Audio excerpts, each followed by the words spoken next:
Hello and welcome back to Schnemesis, where I, along with the wizards, playing Sherlock Holmes versus Arsene Lupin. I have just created a board on wheels. Isn't that nice? We should be able to fit that one into the cannon. Now I can push it to the door of the jewel house.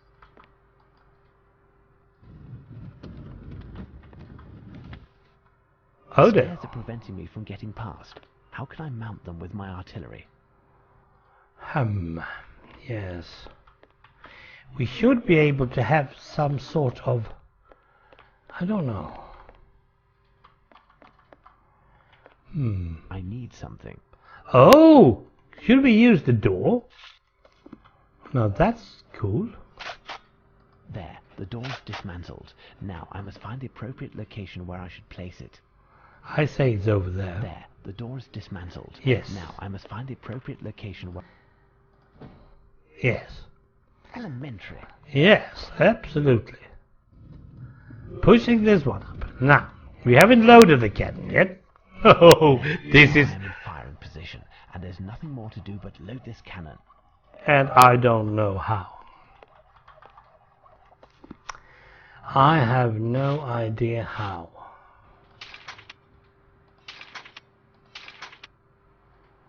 Okay.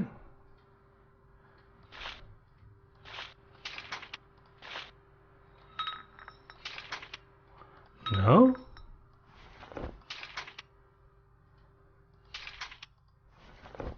Okay.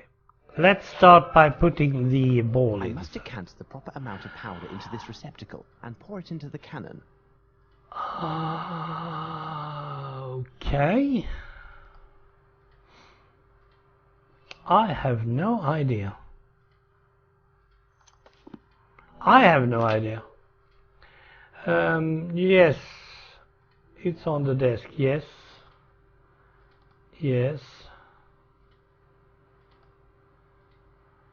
Click on the cannon. Yes. Yes. You need to make a total of using the values 250, 80 and 12.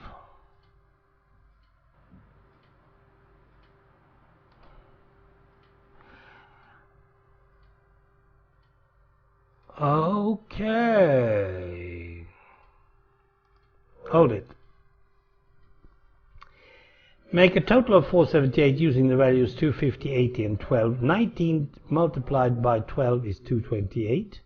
So put 19 of the 12cc containers into the bag, followed by one 250cc to bring it up to. I must decant the proper amount of powder into this receptacle and pour it into the cannon. Okay, so...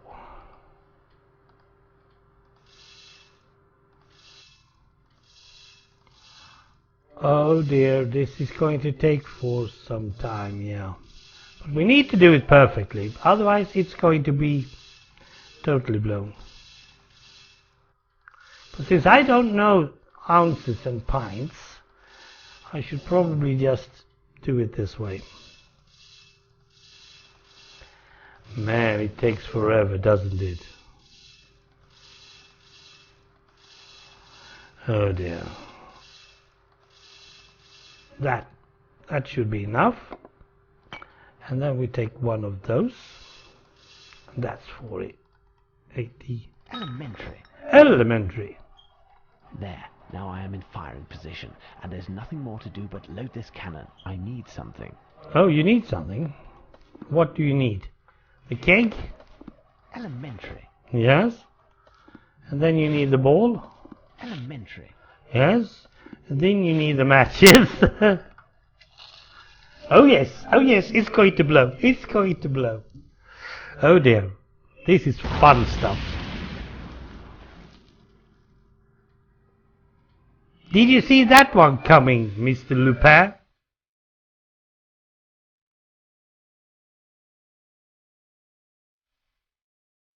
He doesn't even bother.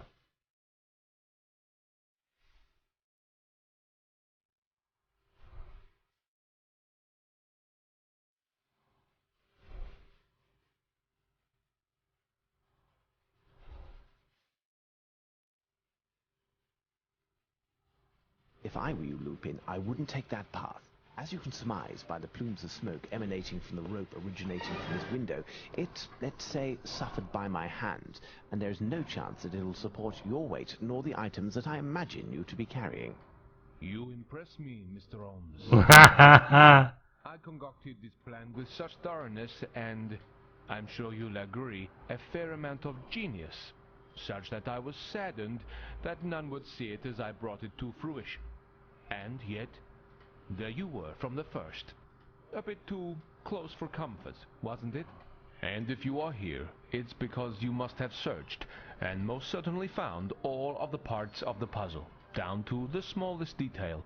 And I can't but congratulate you on your performance. I am a gentleman, Mr. Holmes, and even if I didn't always show my sportsmanship during this adventure, my sense of honor obliges me to acknowledge your victory tonight. As someone who never knew defeat before meeting you, I would like to express my admiration and how honored I am that you not only played this game with me, but won also. You should, Monsieur Lupin, understand that I share your admiration and know that if you're giving me the honor of the victory tonight, it was yours the last 4 times. Your intelligence has no equal, apart from your sense of chivalry, Mr. Holmes. Oh dear. You know as well as I do, those were but a few minor obstructions, and whoever wins the final battle takes the war. Despite everything, our camp suffered some losses, the gravity of which could have been fatal if they had been made public.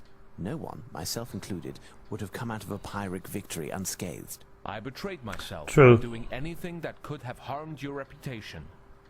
I am duty-bound to you, Mr. Holmes, and I will accept your conditions, even if they dishonor me, as long as you don't dishonor my country. Oh dear. Thanks to your remarkable intelligence to deny me any margin of maneuverability to decide in advance should we find ourselves in the situation in which we are. It was a chess match, and there is nothing remaining on the table but the 2 kings. This is a classic stalemate, wouldn't you agree? You will find at this address a master's painting, a great rock, and a few birds. As for what Her Majesty wished for me, I had no choice but to give it to her at that very instant. Oh dear. Once again, I am at a loss for words to express the pleasure that I took from this adventure with you.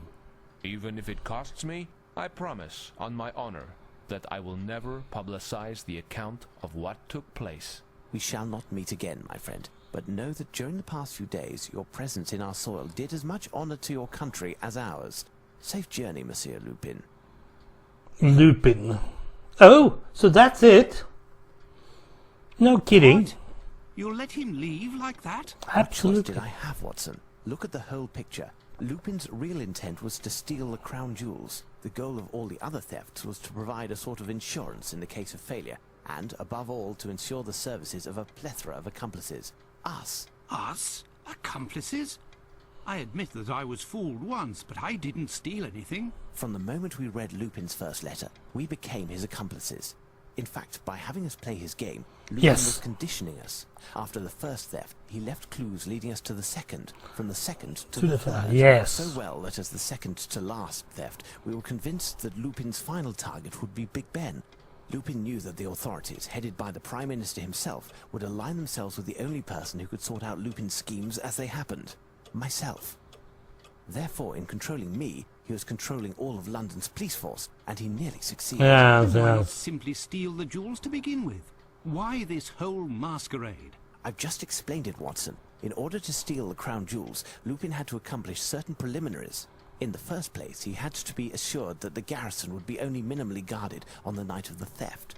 Therefore, he started using a disguise, of course, by getting rid of the garrison's usual doctor, by giving him a free trip to the continent. Oh dear, oh He dear. befriended the cook under another identity, while the cook was out on the town. Thus, he was able to suggest a specific recipe for a specific date, the eve of the jewel theft. Then he went to Oh dear, the dear, this dear. theft permitted him to first create an inauspicious event that forced a reduction in the size of the garrison so that the news wouldn't spread. Second, Oh, to have dear. access to the storeroom in order to poison the tomatoes that were going to be used in the recipe that he gave to the cook. Third, to pose as Paul Serney. Oh dear, oh dear, oh dear. In the case of emergency. Fourth, given that a theft had already taken place at the Tower of London, we would Yeah. have had to have bats in the belfry to think that there would be another. Lupin also needed to get the police out of the area, which happened as I already explained. Yes. Now it's so clear. A part of the process of conditioning, they caused us to put little weight on the theft in the Tower of London. If that had been the only prelude, we would have taken more time to ponder the clues and find Lupin's true intentions.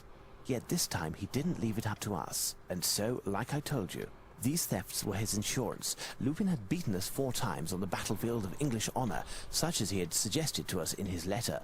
Our pride in not bringing our defeats was a sin, and it made us prisoners of his game. If he had been beaten, he could have profited from the restitution of the objects, the price of his silence regarding our failures, and the true value of our police. A discreet release was a small price to pay with regards to an affront of international scope.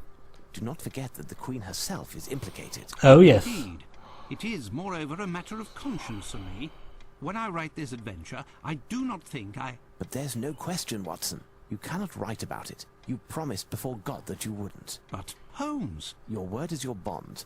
In any case, you wouldn't have the ignoble theft that you committed, that of my Order of the Legion of Honor. Holmes, you know that. It's in the past, Watson. It's in the past. Incidentally, a young woman came by to return it a few moments ago. She wanted to deliver it to you directly. She seemed to know you well. A young woman who can be found at the Golden Lion, am I right? She doesn't seem like your usual client, unless, of course, you were the client in this case. What do you say, Watson? Nothing, of course. Well, I'm sorry to say this game wasn't the best of them. But if we hadn't mastered Arsene Lupin, this wouldn't have been a game to start with. Well, guys, thanks for watching, and there will not be yet another Sherlock Holmes games, because you don't know if they are good enough to show. That is one thing for certain. And second of all, I'm using the help way too much. Okay, take care out there, and if you're not Sherlock Holmes, you're probably a detective anyway.